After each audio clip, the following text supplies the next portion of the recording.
This silence is due in part to short-sighted political policy and is favored by various occult forces which for a long time have been working to overthrow the Christian social order.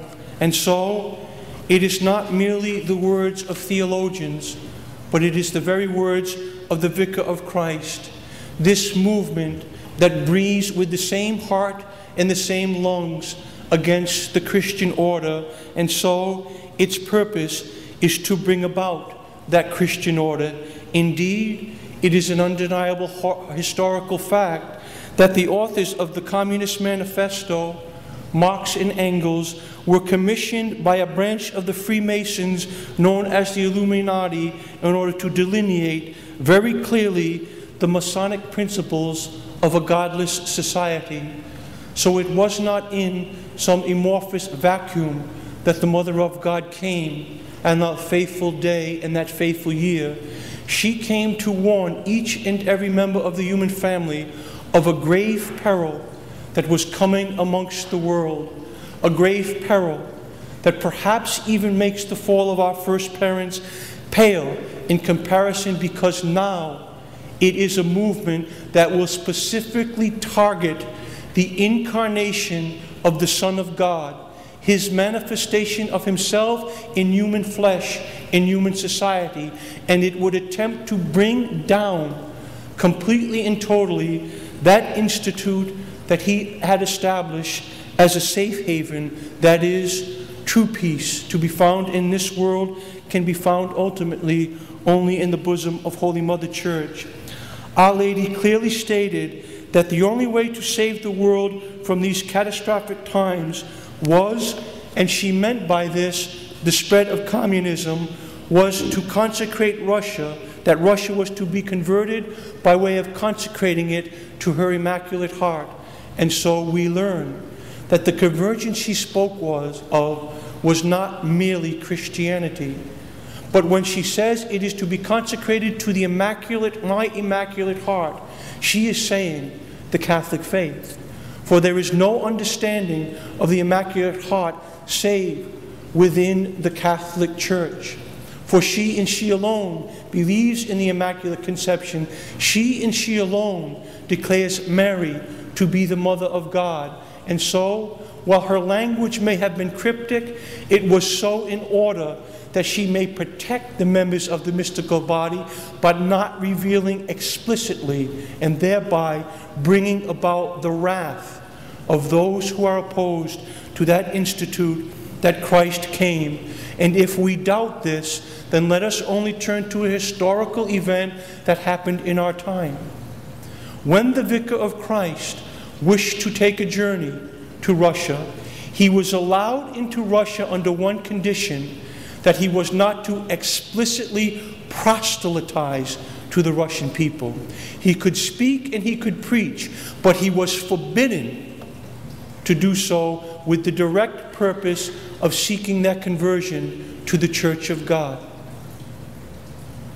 And so we understand what Our Lady meant when she said the Pope would have much to suffer.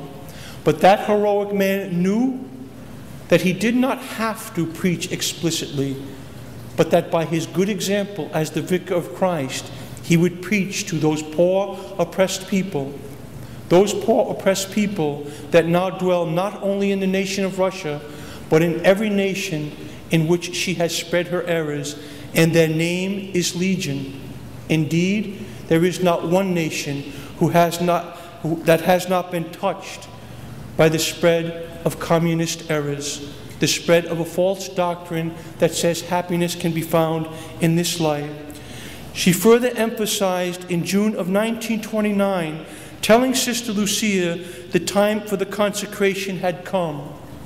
Why did the Mother of God choose an insignificant, odd year in 1929 to emphasize to Sister Lucia the time for the consecration had come?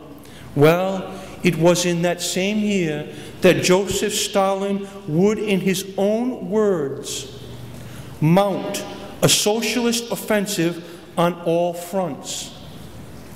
This satanic offensive, this satanic effort for peace would see at its end, literally, the horror, the unspeakable horror that has only been accounted for only rarely in history.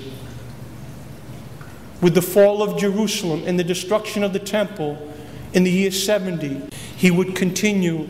Nevertheless, the struggle between good and evil remained in the world as a sad legacy of the original fall, nor has the ancient temper ever ceased to deceive mankind with false promises.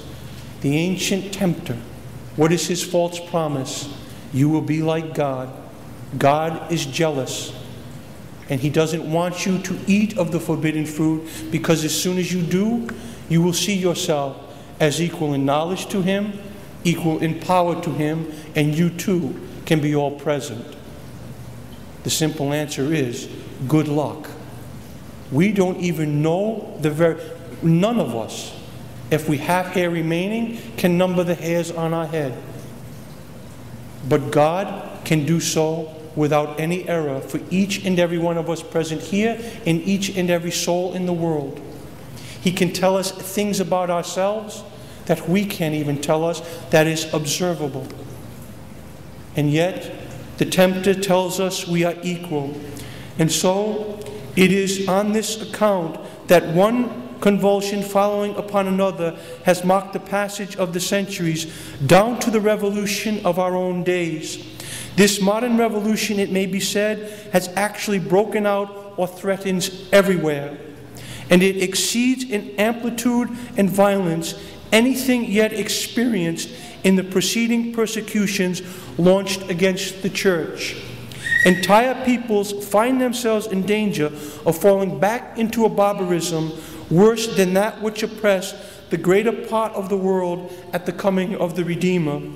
To this all too imminent danger, venerable brethren, as you have already surmised, is Bolshevistic and atheistic communism, which aims at upsetting the social order and at undermining the very foundations of Christian civilization. And so, it is the Vicar of Christ himself who tells us the essence of the warning that the Mother of God, it is he who explains to us through his teaching precisely the nature of that which she warned us against, so that we know the peril and we persevere in what Our Lady has asked us to do. She has not called us to conquer by force of arms. She has called us to conquer by a more powerful force, because it is supernatural. Hence the emphasis on angels.